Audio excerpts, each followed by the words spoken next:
And welcome, Nerds Out of Water is a podcast brought to you by two tech professionals and long-term friends, Michael Lobb and David Camus. Both have worked in various technical careers and have switched to running and owning their own businesses, taking them out of their little fish ponds and putting them in an ocean of sharks.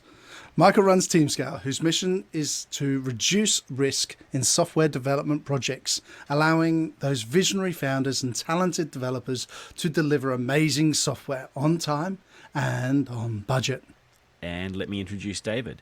David runs One Bright Cloud and has a view towards a future where AI is commonplace and autonomous vehicles provide transportation to your location with the smallest energy footprint. From time to time, we'll be joined by guests ranging from businesses to technologists to every role in between. We challenge our own perspectives and we try to see things from each other's perspective. You don't need to agree, but after listening to this podcast, you'll definitely have an idea. David, today we're talking to a person who has recently moved from a corporate role in an operations manager type of position to being a personal trainer in the fitness industry. So he has he's a great speaker, and he has so much joy and happiness in the way that he presents himself. He also shares his name with a famous cricketer, so that could be confusing if you're listening to this hoping to find out a little bit about cricket.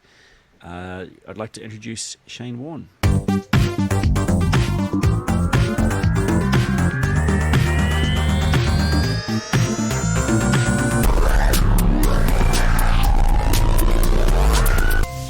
Hi Shane, how are you? I'm brilliant, thanks. I'm really good, man. How about yourself? I'm pretty good. We obviously met. I think it was about 10 years ago when you were sitting up in our IT area, and you moved from there to an operations role. And you've been working in that operations role and building a lot of processes and around the business. And do you want to tell us about yourself and how you got to where you are now? Yeah, that's a big story with lots of turns and U-turns and brick walls and finding ways to climb over them and deciding whether I liked where I was. But yeah, man, and it's such a short period of time really when I look back on it. But yeah, I remember that down in office in Miami on the Gold Coast. I was selling office furniture at the time. Long story short, I worked there for 7 or 8 years. Started just from scratch on the showroom floor selling desks and chairs. Decided that I wanted to fit out offices. Went to TAFE, learnt AutoCAD. Started designing bigger places. Got to a point where I couldn't really design anything bigger than I was doing at the time, unless I wanted to become a builder. So decided I didn't want to be a builder. And that was sort of challenging and learning and growing all the time. But got to a point where the growth wasn't happening anymore.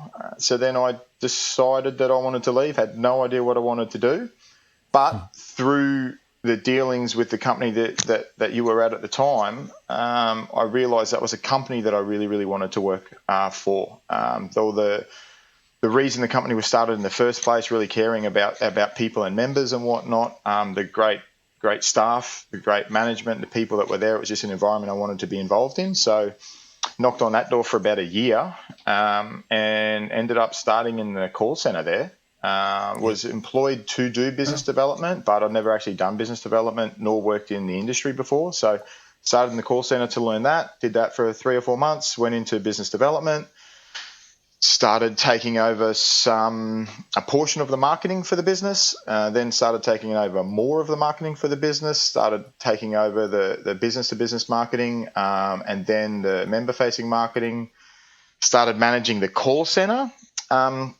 That took probably a couple of years to get to there. And in relation to operations and whatnot, that's probably where I actually started really enjoying the job. The marketing was sort of fun to learn. Business development was fun to learn. But when I got to be involved in the call center, and therefore I was involved with what was being marketed out to the members to drive the phone calls to come in, and then being responsible for how those phone calls were actually dealt with, it made me realistically 100% responsible for everything, and really, really, really loved that. And then sort of took over the whole operations for Australia and New Zealand for the business, and had a ball. Wow. Yeah. That's Probably awesome. the one thing I really loved about that was twofold, actually. One was from an operational standpoint, the problem-solving aspect of things. If you ask me to sit down and write a big procedure, I'm going to have a bit of a problem with that. My attention span's probably going to be a bit lacking in that area. But the amount of times I would walk up the end of the hallway where Michael was sitting up there with Catherine, and Michael would see me coming and go, "Oh no, what's Shane about to ask me to do?" That was the really, really fun part. But also being involved really hands-on in that call center, and therefore probably about a dozen or 15 staff at the time, and being really hands-on with the development and coaching of those people. So from a person aspect, I got to develop and coach people, which was really, really fun, rewarding. And from an operational standpoint, something that has kept my mind really busy. And it was the combination of those two things I really, really liked. And I think it's safe to say that you're definitely a people person more than a technology person. 100%, yeah. And I think more than anything else, that comes down to probably an attention span thing, to be fair. Well, just listening to your career, going through the call centres and the development of desks and office space, that's all people person and working with people and developing them. And coming from someone who's developed a couple of call centres in the past, I take my hat off to you. It's not an easy job. Yeah, it's it can be challenging. I was sort of blessed. The call center that we had was a really positive environment. It was the exception to the rule. If we were talking to someone on the phone, or any of the staff were talking to someone on the phone, and they were really upset, they might have been upset with maybe the situation, but they were never upset with us as a company. So it was it was a pretty lucky sort of call center environment to be in that regard, because that's not the case all the time. Yeah. No. And then I got sent to America to originally for 8 weeks. We had a head office was on the Gold Coast. We had an office in the States that ran the Americas region, and they just had a bit of a staffing issue. Call center manager and 2IC were both off on long-term medical leave. They were short in staff there as well. So Shane, can you go over for a couple of months as a stopgap for them? Got there for a couple of weeks and realised that as a company, we decided that there was more upside to the company for me to stay there long term, because I'd been lucky enough to, whilst sort of managing the operations of Australia and New Zealand, this region had always had really, really good managers. And all I was really doing is keeping the ship going in the right direction, maybe a tweak here, a tweak there, but that was about it. But because of that, I was able to learn so many really, really good positive processes, procedures, and just ways of managing things. Yep. So when I got to the States, I was able to use all that information to sort of help there. So I was able to help in a lot of the departments, operations, marketing, business development, project management as well. Yeah, it was blessed and lucky enough to get sent back to Australia, get a visa, and go back to America for an extended period, which ended up being 15 months. And wow, well done. And how compatible did you find your work style with the US? Not compatible at all. But that in itself was a blessing. I guess. One of the issues when I got there was that I don't know necessarily how happy the environment was in the office over there, which, is not uncommon in a lot of work environments. People aren't necessarily looking forward to going to work. Oh, I love going to work because the place is fantastic and great, and we have fun and we do all these things and we care about the job that we do. I mean, that's not necessarily normal. And they didn't have that there. But for me as a manager, my number one goal was always to make sure that people were enjoying being at work, people were enjoying their co-workers, and people genuinely had had a care and a passion about what they were doing and the business they were working for. So do you think that was because of the way Americans were working, or the way no, Americans were working in that office? I don't. I think what I found more than anything else is the probably the biggest difference is maybe a downward trickle of in Australia we've got a very egalitarian nature. And anyone can really speak to anyone. No one, while someone is above someone, strictly speaking in a professional sense, it doesn't make any one person more important or less important than the other. And I think that's different in the States. And people are a little bit more siloed in the areas where they work. And you go up the chain, you speak to your direct manager, you go to here, there's more procedural things like that. And even from an Australian standpoint, I never enjoyed the how we do that here anyway. I will always just talk to anyone whenever. I don't really care.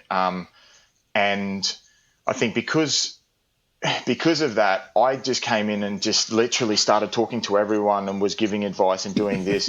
And and I'm very boisterous and I'm a bit louder. And Australians, particularly me, I'm doing very well so far. Probably slightly worse language than the Americans. So I came in with an accent and all those other things, and therefore just made an instant impact on the people. So I was able to make those changes in the atmosphere a lot quicker. That's really the biggest thing that I found is people generally stay in their section and they're a little bit quieter than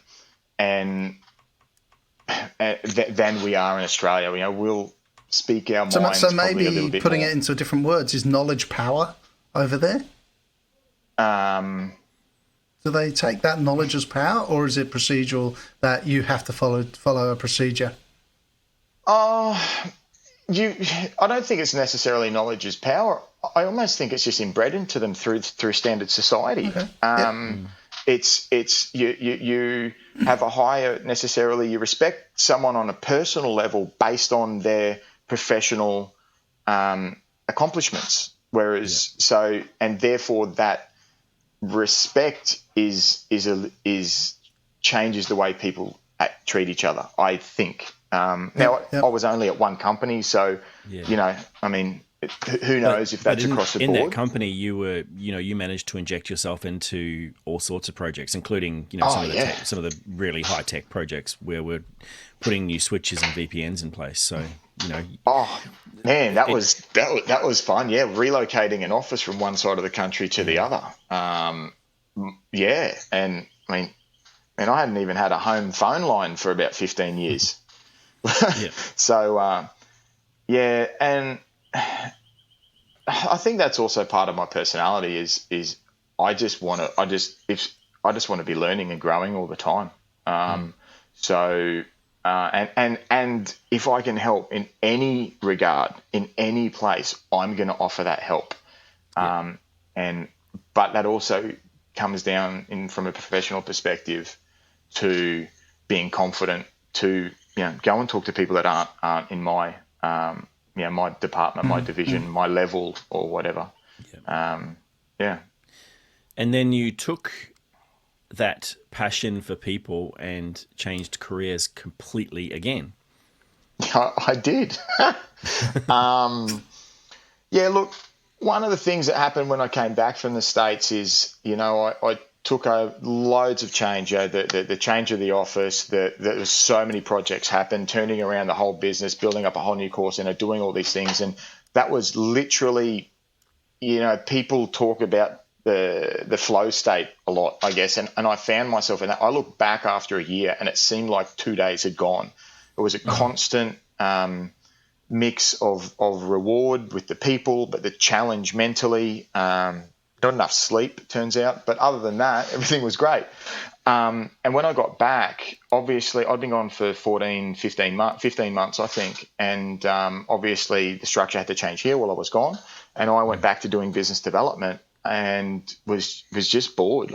There was no mental challenge and growth in that regard. And business development, when I started, had a little bit more to do with product development and whatnot. But when I came back, it was purely more like the traditional B2B sales side of business development. So I didn't have the operational things to figure out. So I just mentally sort of stale and bored. Decided that I obviously needed a career change, wanted a career change. And the two things that really I was passionate about, one was health and fitness. I had been for years and years and years. And then through managing the call centers and going over to America and doing that there, I realized how rewarding it was being able to help develop people in any way, being a part of any sort of positive change in people's lives. So I decided to put those two things together, and you get personal training. So there you go. January, I started a full-time course, graduated in end of April. COVID hit. I was plan was to start working at the end of April. COVID hit and didn't start until August. So you do personal training out of a gym or out of a field? What do you do? Tell us about what you do, and what's the company name? Okay, so I work for Good Life Health Clubs, which is a big chain of gyms all around Australia. They're a subsidiary of Fitness Lifestyle Group, which is a huge worldwide company, and they've got loads of fitness chains among other things. I work at Good Life. It's what's called a big box gym. So you go to the gym and it tries to cater a little bit to all different types of people. The reason I did that is I've been training a lot, my whole life for so many years. So I know if someone wanted to train the way I want to train, then great, I can give them exactly what they wanted. But I wanted to get as eclectic a bunch of experiences as I could really quickly. So I chose this gym for a couple of reasons, but the main reason is the people that train there range from 14 years old to 114 years old. They're big, small, tall, short.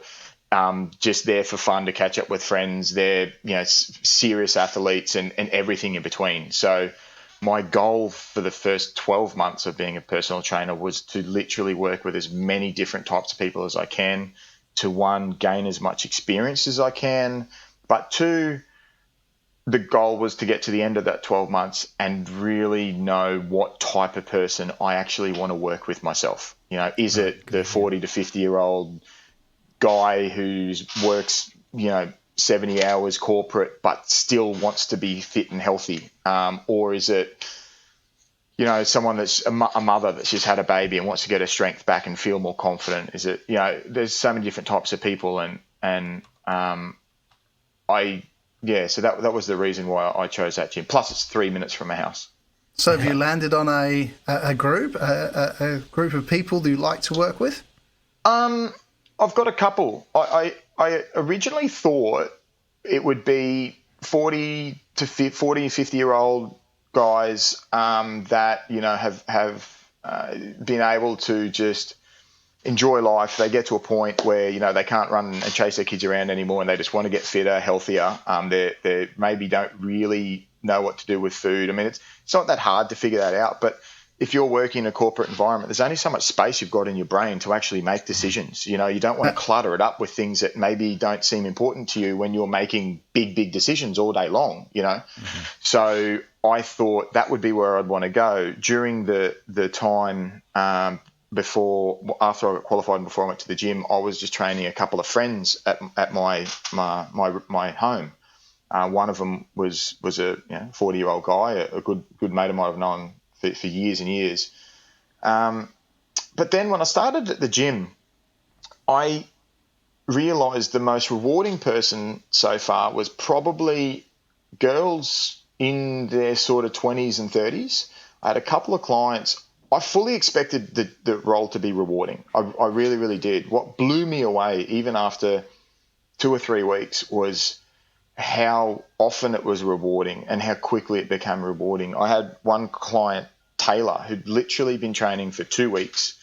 She came in on her second week on a Monday night, literally bouncing, and came running up to me telling me how she's about 25, I believe, how she went to the beach that weekend in a bikini. It's the first time she's been to a beach in a bikini for 2 years and felt comfortable.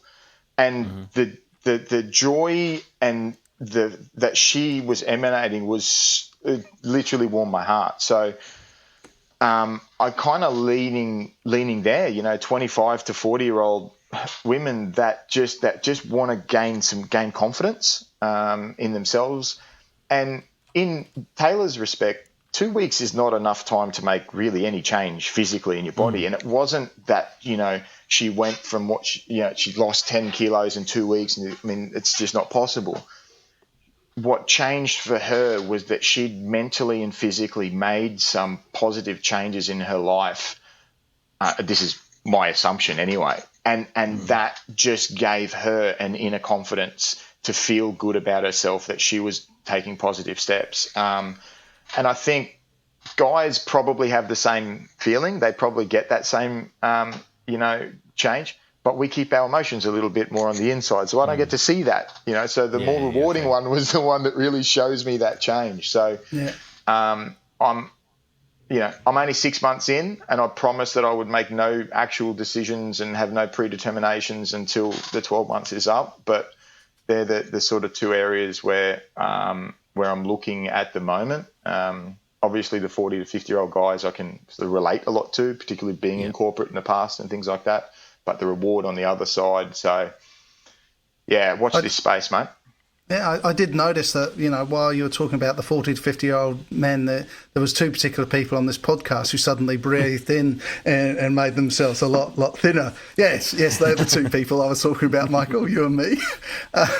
2024, go on. Yeah, it's very, it is, you're right, Shane. It's like, people our age don't tend to give as much feedback as we should when something goes right, unless maybe, it's a new motorbike or something like that. Yeah, look, we're different. We show, men show their feelings in actions, and we like things, obviously massive rash generalization there. But, we don't show our emotions as much. But that's one of the things that I need to learn, and which I can do to a degree, but I need to get better at, is asking the right questions with clients to really find out exactly really how they're feeling, and not on the surface, getting sort of deep. And that's one of the things with personal training. It really is, well, a bit of a sales role to a degree in relation to not necessarily selling the product and the reason that people have got to do it, but just getting down to the real reasons people are actually doing things, not surface reasons, and then finding out whether we can then attain those goals, then work and then move forwards, and being able to find out people's real emotions and feelings as we're going along this journey as well, because it's not necessarily easy. If it was easy, everyone would be doing it, obviously. Yeah, exactly. Being in technology, we're obviously very we're sitting down a lot. We're sedentary. What do you think that there is? And people are often saying that in some ways technology is not helping to improve people's health. Because it doesn't force us. It makes us more lazy, I guess. Do you think that there is a way that technology can help people to become more healthy and more fit? Yeah, look, I mean, that's obviously probably a question a lot of people have thought of a lot in relation to, has technology been a benefit or detriment to society? I guess this is just a bit of a tangent off that, but I personally, I've always been into fitness and sport and played and done that. And I did it because it was fun. And I didn't know what was going on internally when I would train in the morning, and I would feel amazing and I'd have all this energy, and then I'd go to work and and I didn't know what was going on. But a couple of years ago, I started listening to podcasts a lot, probably 2.5 years ago. I started listening to podcasts a lot, and I started using that as a learning tool to learn about how I can make slight tweaks to my day, the foods that I eat, and all these other things. I think that technology, like in any other respect, technology can be positive or negative depending on how you use it. If you go back 30 years and people were sitting at an office job and they were in IT or they were an accountant or whatever it was, they were sitting in their computer all day long. Because the internet wasn't out there and social media and people telling us all these problems about sitting on computers, well, they weren't doing anything about it because they didn't know it was a problem.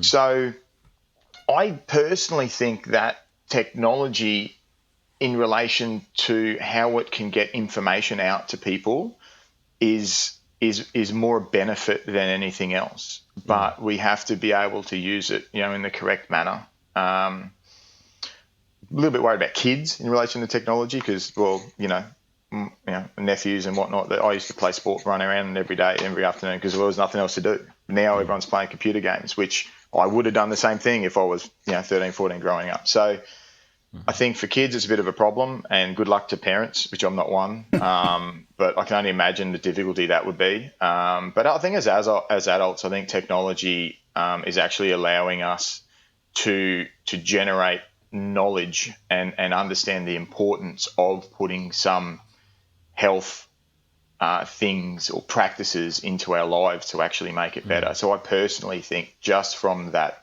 the ability to learn things, I think it's probably more beneficial than anything else. So I use technology with the younger kids. I've got 10-year-old twins, and I use those as a bribery, if anything, that they have to spend an hour outside on the trampoline, under the hose, riding the BMX, running around like Mad March hares. And if they do that, then they get to spend the equivalent time on their computers or iPads or whatever it may be. So that's one aspect of it. The other aspect was during the initial lockdown over here, the younger kids, they had to do a 20-minute gym session, which was all online.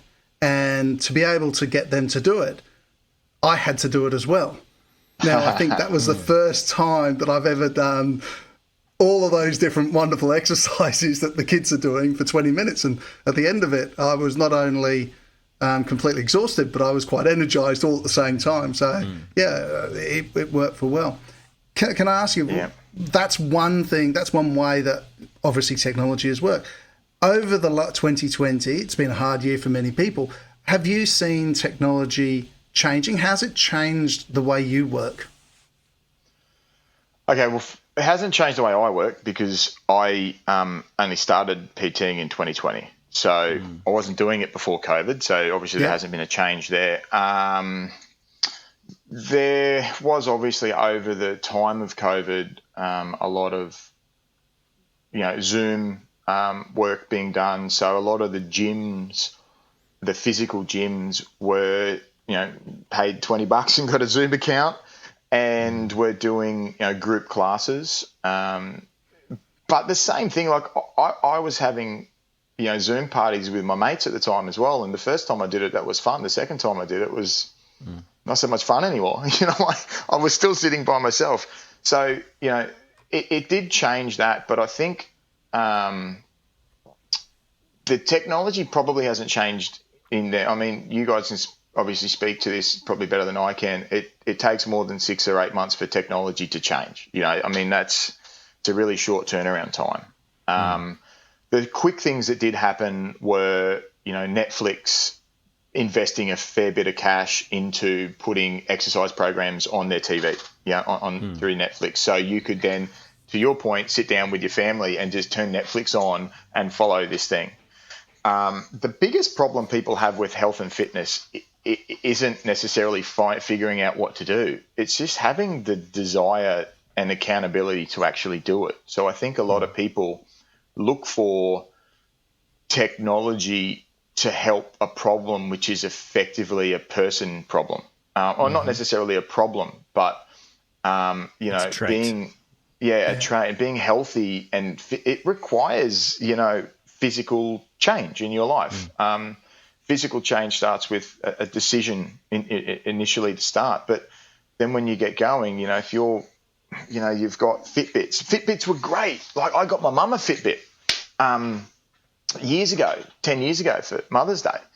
Brilliant, because she had a target for doing 10,000 steps a day, and she mentally then had a goal. And I mean, no matter what industry you're in, if your mind has a goal, you've got a goal set, you're way more likely to hit that thing than if it wasn't written down or you didn't have it on your watch. Not only that, when you do it, you get a reward. You just get a little, yay, a little notification, congratulations, you did it. And that's, little dopamine hit. Great. So technology helps in that regard. The rings on the Apple Watch, isn't it? They, everyone's trying to get their rings up, things like that. Yeah, and lots of little changes there. I mean, I guess they're probably also learning from all the games that are being developed, by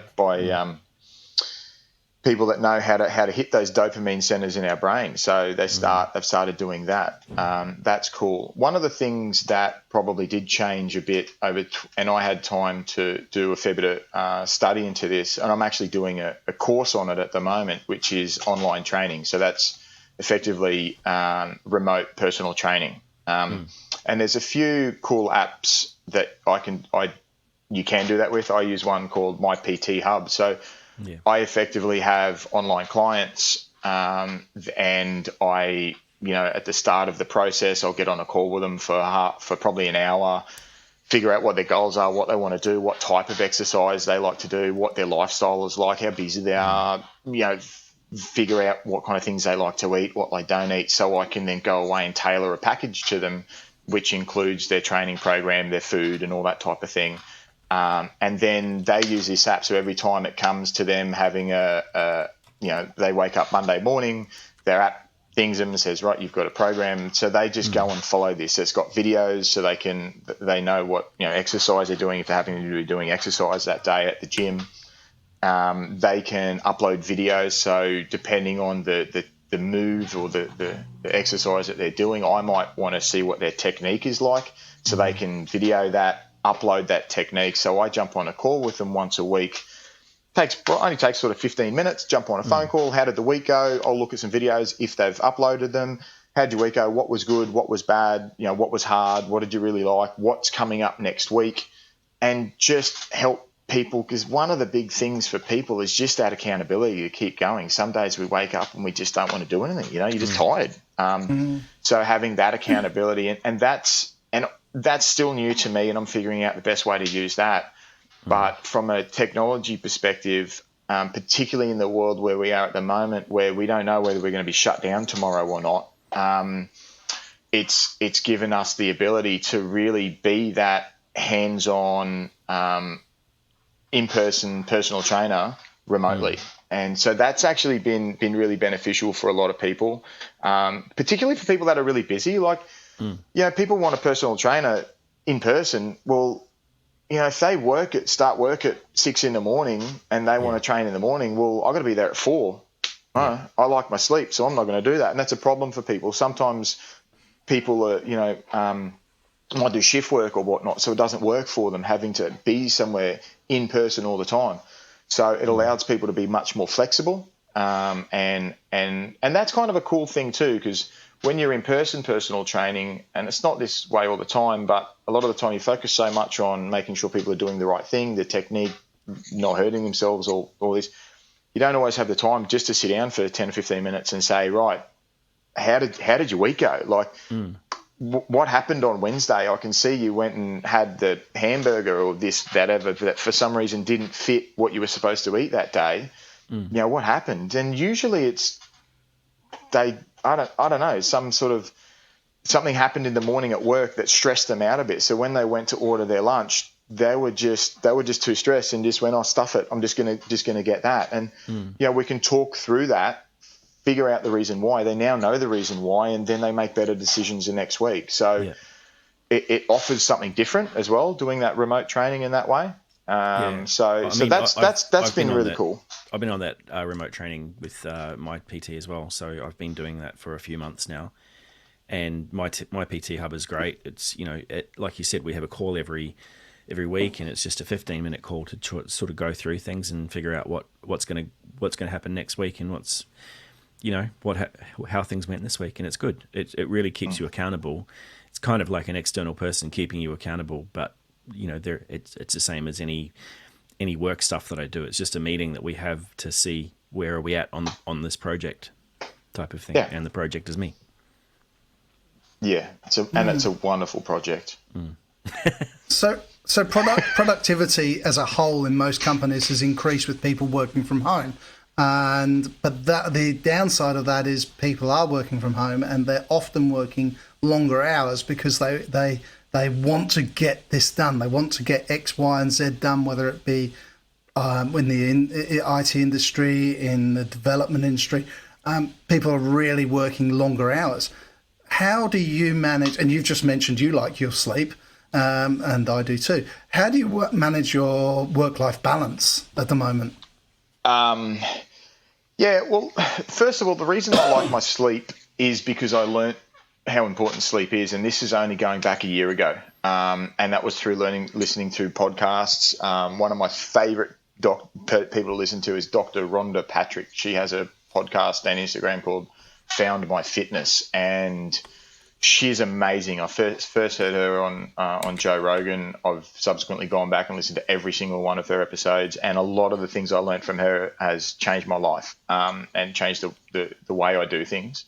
And sleep was one of them, and the importance of sleep and what happens when we sleep and what happens when we don't sleep. So it just became a priority before I came back from the States. For the last 6-7 months there, like a lot of people in corporate environments, I was probably sleeping 4 or 5 hours a night, particularly when if you're working on multiple time zones. What can you do? But because I learned how important it was, I was like, no, I'm just not doing it. This is way more important to me. I want to make sure that I'm firing on all cylinders every day. I really want to decrease the chance of getting Alzheimer's when I'm older. I mean, there's so many things going on.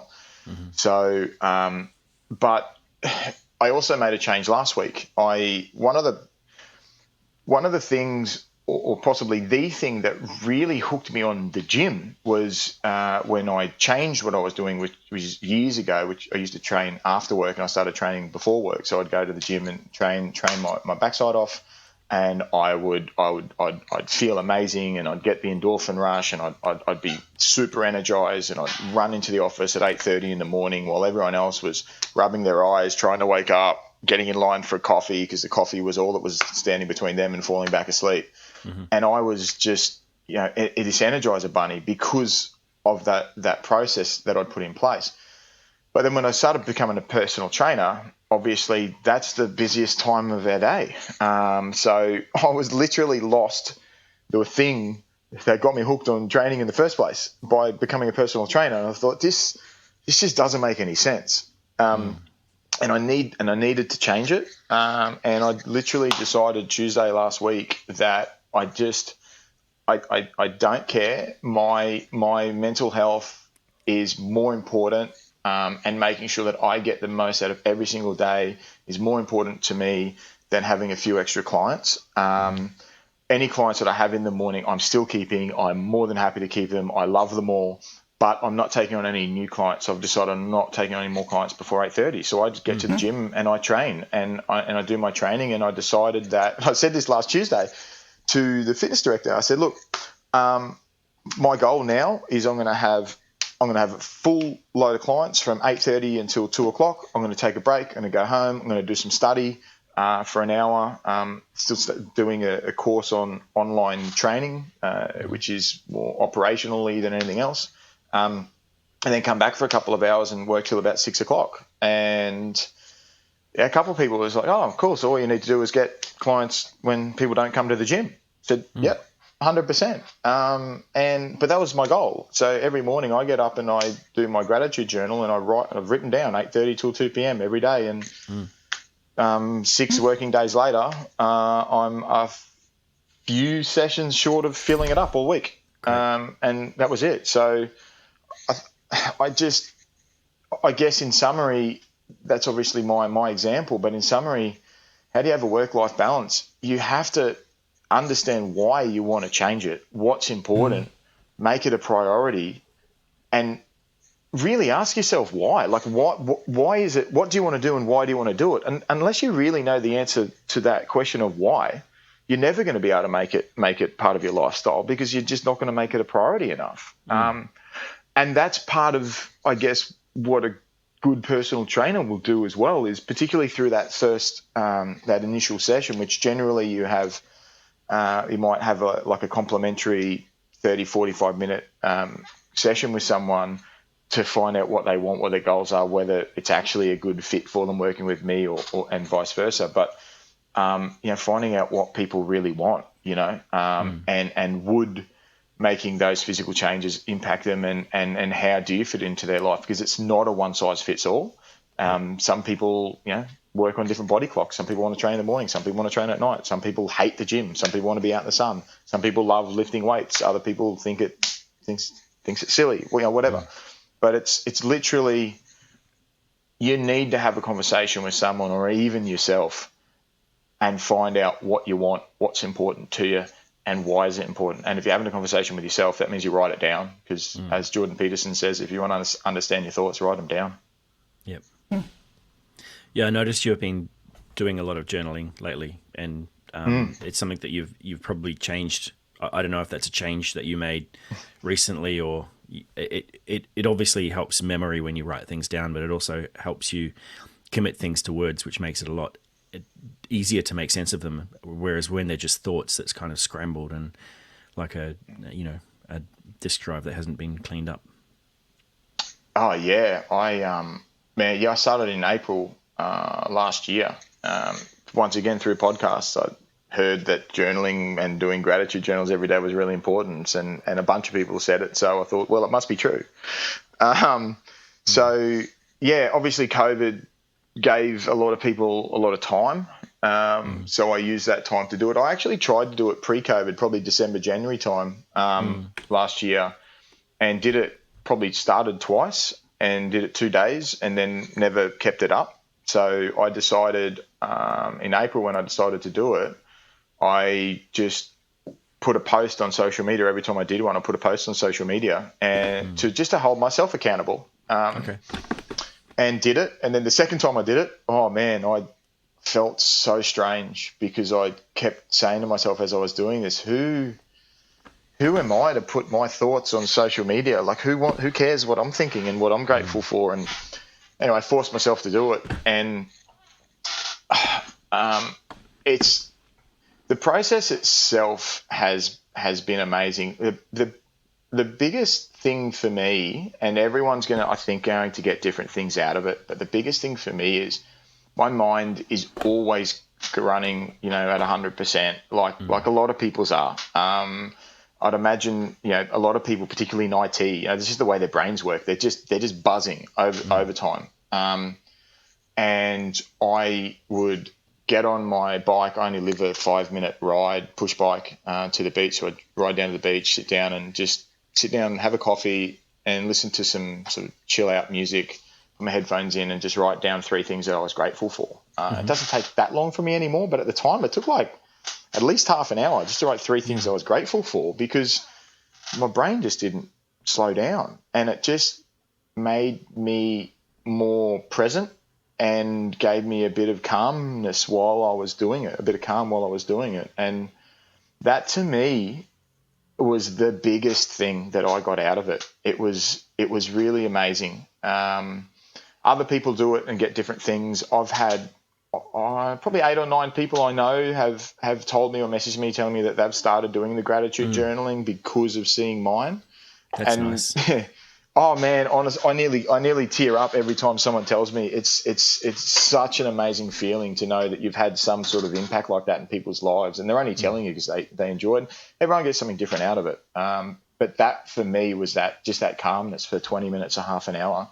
And routine. I think our brains like routine, or my brain definitely likes routine. So being able to throw that in there, and that was the start of my day, and yeah, it's been really beneficial. And a couple of times I'd put something down that made me think a little bit more about the topic, and I'd flip the page and just start writing what my thoughts were coming out. And you'd think you're only going to write 1 sentence, and you're finished, you've got 4 pages done. And I'm like, wow, and it really helps you understand those thoughts, you know.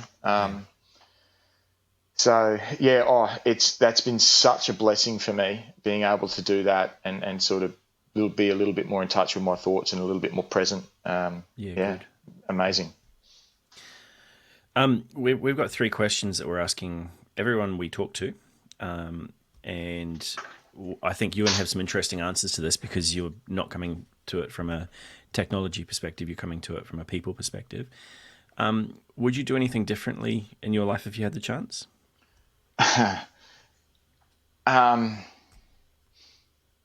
almost taught myself not to look back on past decisions too much because I don't want to live in the past. I don't want to live with regret.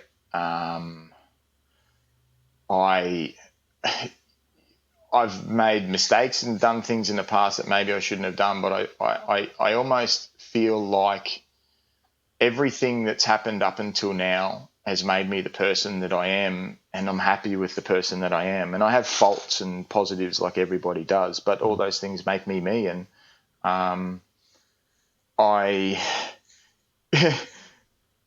if you had asked me that question probably in February last year, it would have been, I wish I had have stayed in America and not come back to do the business development role and actually stayed on there, because I had an opportunity to actually stay in the States and manage the operations there. And it was really exciting time in the business. So I probably would have said, you know what, I wish I had stayed in the States, but now you've got some. Maybe you didn't. In hindsight, well, you're like, oh, good decision. But, you know, no, I think we're constantly learning and growing, and I'm really happy with sort of, you know, the mistakes that I've made and the lessons that I've got from them. That might not necessarily be the most proactive way to move forward, to not think too much about the past, but it's the way I do it. So no, I'm good. So you may have already answered this, but if you weren't doing what you're doing now, what would you be doing? And obviously you may be in the United States, judging by the last statement. Well, I'd like to think that I would have been in one of the small percentage of people that were actually able to get a flight back home. Good. And not be one of the 70,000 people that are still stuck overseas and can't get back. You know, if I wasn't doing this, I would probably be doing some sort of, you know, call center management / operations management role. And Cool. Yeah, definitely, because for the same reasons that we went over before, I love the people. The call center is a mix of dealing with people and dealing with operations and figuring out better way to do processes to make things work smoother and all those. So that the combination of those two things really, I think, make that probably what I would be doing. Do you have any predictions for the future of your industry?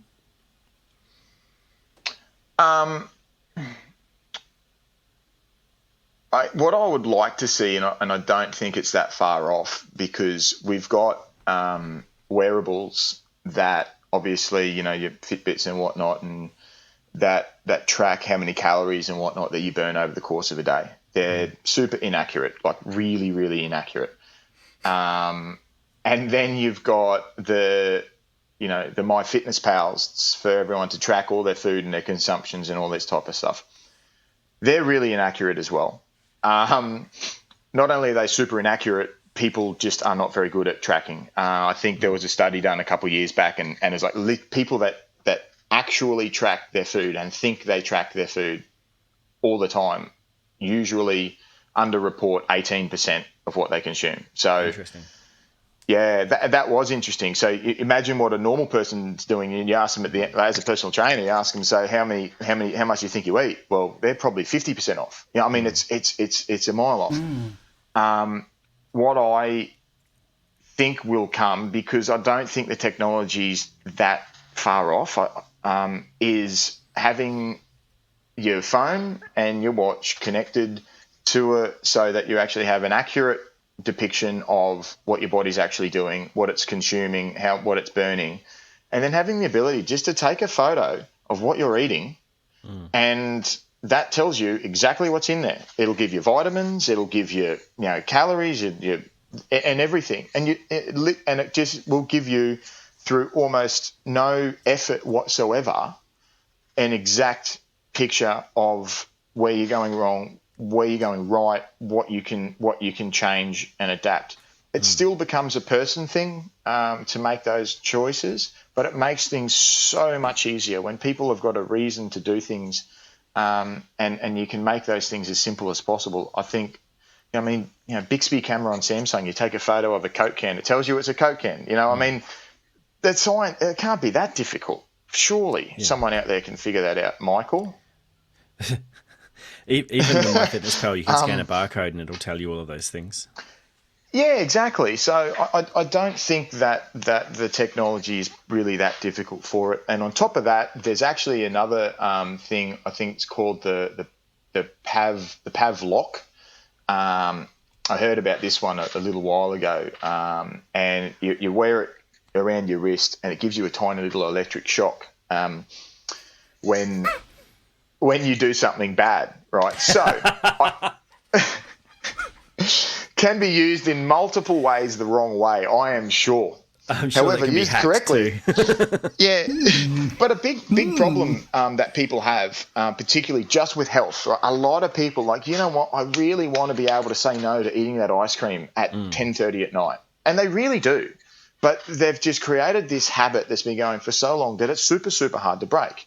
So the way this thing works, and I don't know how you program it, as I haven't looked into it too much, but I believe you actually just have to give yourself a little shock. But basically, you do that thing that you want to break the habit of, and you just give yourself a little shock. It doesn't hurt a huge amount. It's just not a nice feeling. Yeah. And you just do that over a certain period of time, and I don't think it takes long. We're talking about, if you're doing it every day, it takes a couple of weeks. Your brain now just associates this not great feeling with that thing that you don't want to do anymore, and then your brain just doesn't want to do it anymore. It's really that simple. So you combine those three things into one little wearable or one little app, and you've probably got, you're going to make a lot of money and you sell it. And listeners, we are talking about a little electric shock. We're not talking about putting your fingers in the 240 volts. We're not recommending that in any shape or form. Don't try this at home. Do not try this at home. Or just buy the Pavlok, really. Yeah, it's only or just buy the Pavlok. Yeah, it's like that's $100, or it might have been US $100. And it was a lot of people have had a lot of benefit out of it. Whether that's your thing or not. I don't know if you can then plug it into a car battery and just make it a bit more fun. But, ouch!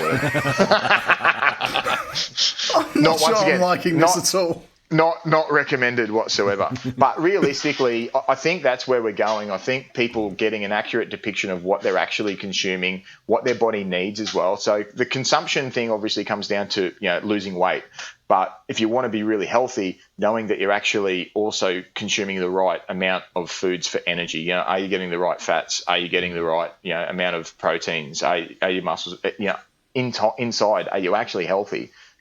Which to me is more important than how you look on the outside. And that's probably a change that's happened for me over the last couple of years. And also, are you getting enough sleep, as you mentioned before? Yeah, exactly. And you've got, the Apple Watches are actually getting really good at recording sleep. I had a Whoop strap for a while, which was really, really, really good. Aura rings do it. But they're pretty expensive still. Those Whoop straps now, you pay 45 Aussie dollars a month, and it's a monthly subscription. But the Apple Watch, my Samsung watch continuously tells me I'm not getting enough sleep, so I'm assuming that it doesn't work at all. Yeah. That's the thing. It's like with doctors, just if you don't get the right response, just go find another one. I agree. Yeah. Try an Apple Watch, you'll be fine. All right, Shane, it's been wonderful to talk to you again, and we look forward to seeing more of you online. What's your Instagram? Shane Warne Health. At Shane Spelled Warne Health. just like the cricketer, at Shane Warne Health. Just like the cricketer. Yeah. And we weren't going to mention the cricketer. I generally don't mention it unless for some reason my last name, remembering my name is important, or the spelling of my name. So, it helps. Yeah, that works. Brilliant. All right. Thank you, Thank Shane. you very much. It's been great talking Yeah, to you. my pleasure, guys. Have a good one. See you later. Have a great day. Bye. Bye, everyone. Bye.